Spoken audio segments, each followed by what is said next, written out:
بخاری حدیث نمبر 191۔ عبداللہ بن زید رضی اللہ تعالی عنہ نے وضو کرتے وقت برتن سے پہلے اپنے دونوں ہاتھوں پر پانی ڈالا، پھر انہیں دھویا، پھر دھویا، یا یوں کہا کہ کلی کی اور ناک میں ایک چلو سے پانی ڈالا اور 3 مرتبہ اسی طرح کیا، پھر 3 مرتبہ اپنا چہرہ دھویا، پھر کوہنیوں تک اپنے دونوں ہاتھ 2 بار دھوئے، پھر سر کا مسح کیا، اگلی جانب اور پچھلی جانب کا، اور ٹخنوں تک اپنے دونوں پاؤں دھوئے، پھر کہا کہ رسول اللہ صلی اللہ علیہ وسلم کا وضو اسی طرح ہوا کرتا تھا۔ صحیح بخاری حدیث نمبر 192۔ عبداللہ بن زید رضی اللہ تعالی عنہ سے رسول کریم صلی اللہ علیہ وسلم کے وضو کے بارے میں پوچھا تو عبداللہ بن زید رضی اللہ عنہ نے پانی کا ایک طشت منگوایا، پھر ان لوگوں کے دکھانے کے لیے وضو شروع کیا۔ پہلے طشت سے اپنے ہاتھوں پر پانی گرایا، پھر انہیں 3 بار دھویا، پھر اپنا ہاتھ برتن کے اندر ڈالا، پھر کلی کی اور ناک میں پانی ڈال کر ناک صاف کی 3 چلوؤں سے 3 دفعہ، پھر اپنا ہاتھ برتن کے اندر ڈالا اور اپنے منہ کو 3 بار دھویا، پھر اپنا ہاتھ برتن کے اندر ڈالا اور دونوں ہاتھ کوہنیوں تک 2 بار دھوئے، پھر سر پر مسح کیا، اس طرح کہ پہلے آگے کی طرف اپنا ہاتھ لائے، پھر پیچھے کی طرف لے گئے، پھر برتن میں اپنا ہاتھ ڈالا اور اپنے دونوں پاؤں دھوئے۔ دوسری روایت میں ہم سے موسیٰ نے ان سے وہیب نے بیان کیا کہ آپ نے سر کا مسح 1 دفعہ کیا۔ صحیح بخاری حدیث نمبر 193۔ رسول کریم صلی اللہ علیہ وسلم کے زمانے میں عورت اور مرد سب ایک ساتھ ایک ہی برتن سے وضو کیا کرتے تھے، یعنی وہ مرد اور عورتیں جو ایک دوسرے کے محرم ہوتے۔ صحیح بخاری حدیث نمبر 194۔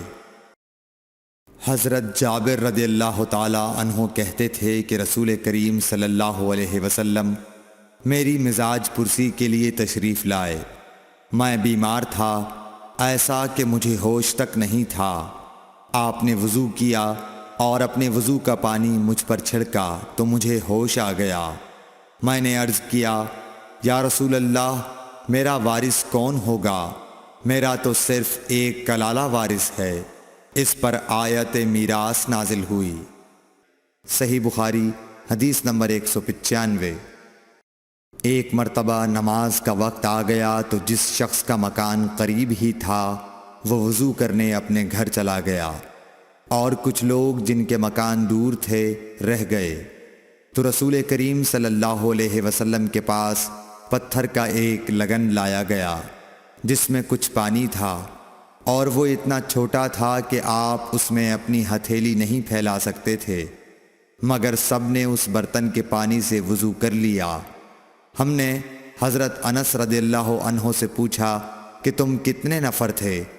کہا 80 سے کچھ زیادہ ہی تھے۔ صحیح بخاری حدیث نمبر 196۔ رسول کریم صلی اللہ علیہ وسلم نے ایک پیالہ منگوایا جس میں پانی تھا، پھر اس میں آپ نے اپنے دونوں ہاتھوں اور چہرے کو دھویا اور اسی میں کلی کی۔ صحیح بخاری حدیث نمبر 197۔ عبداللہ بن زید کہتے ہیں کہ رسول کریم صلی اللہ علیہ وسلم ہمارے گھر تشریف لائے۔ ہم نے آپ صلی اللہ علیہ وسلم کے لیے تانبے کے برتن میں پانی نکالا، اس سے آپ نے وضو کیا، 3 بار چہرہ دھویا، 2 بار ہاتھ دھوئے اور سر کا مسح کیا، اس طرح کہ پہلے آگے کی طرف ہاتھ لائے، پھر پیچھے کی جانب لے گئے اور پیر دھوئے۔ صحیح بخاری حدیث نمبر 198۔ حضرت عائشہ رضی اللہ تعالی عنہا نے فرمایا کہ جب رسول کریم صلی اللہ علیہ وسلم بیمار ہوئے اور آپ کی بیماری زیادہ ہو گئی تو آپ نے اپنی دوسری بیویوں سے اس بات کی اجازت لے لی کہ آپ کی تیمارداری میرے ہی گھر کی جائے۔ انہوں نے آپ کو اجازت دے دی۔ ایک روز رسول کریم صلی اللہ علیہ وسلم 2 آدمیوں کے درمیان سہارا لے کر گھر سے نکلے۔ آپ کے پاؤں کمزوری کی وجہ سے زمین پر گھسٹتے جاتے تھے۔ حضرت عباس رضی اللہ تعالی عنہ اور ایک آدمی کے درمیان آپ باہر نکلے تھے۔ عبید اللہ راوی حدیث کہتے ہیں کہ میں نے یہ حدیث عبداللہ بن عباس رضی اللہ تعالی عنہ کو سنائی تو وہ بولے، تم جانتے ہو دوسرا آدمی کون تھا؟ میں نے عرض کیا کہ نہیں۔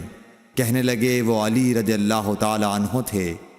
پھر حضرت عائشہ رضی اللہ تعالی عنہا فرماتی تھیں کہ جب نبی کریم صلی اللہ علیہ وسلم اپنے گھر میں داخل ہوئے اور آپ کا مرض بڑھ گیا تو آپ نے فرمایا میرے اوپر ایسی 7 مشکوں کا پانی ڈالو جن کے سربند نہ کھولے گئے ہوں، تاکہ میں سکون کے بعد لوگوں کو کچھ وصیت کروں۔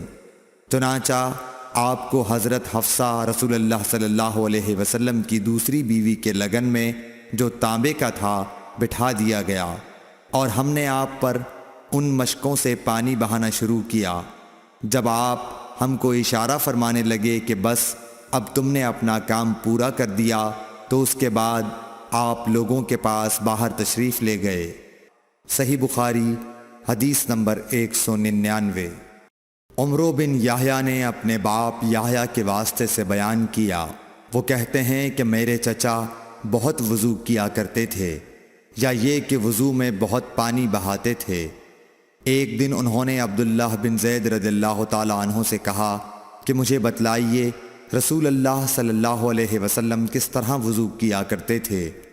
انہوں نے پانی کا ایک تشت منگوایا، اس کو پہلے اپنے ہاتھوں پر جھکایا، پھر دونوں ہاتھ 3 بار دھوئے، پھر اپنا ہاتھ تشت میں ڈال کر پانی لیا اور ایک چلو سے کلی کی اور 3 مرتبہ ناک صاف کی، پھر اپنے ہاتھوں سے ایک چلو پانی لیا اور 3 بار اپنا چہرہ دھویا، پھر کوہنیوں تک اپنے دونوں ہاتھ 2 بار دھوئے، پھر ہاتھ میں پانی لے کر اپنے سر کا مسح کیا تو پہلے اپنے ہاتھ پیچھے لے گئے، پھر آگے کی طرف لائے، پھر اپنے دونوں پاؤں دھوئے اور فرمایا کہ میں نے رسول کریم صلی اللہ علیہ وسلم کو اسی طرح وضو کرتے دیکھا ہے۔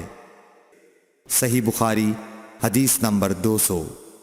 رسول کریم صلی اللہ علیہ وسلم نے پانی کا ایک برتن طلب فرمایا تو آپ کے لیے ایک چوڑے منہ کا پیالہ لایا گیا جس میں کچھ تھوڑا پانی تھا۔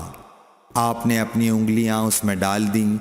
انس کہتے ہیں کہ میں پانی کی طرف دیکھنے لگا، پانی آپ کی انگلیوں کے درمیان سے پھوٹ رہا تھا۔ انس کہتے ہیں کہ اس ایک پیالہ پانی سے جن لوگوں نے وضو کیا وہ 70 سے 80 تک تھے۔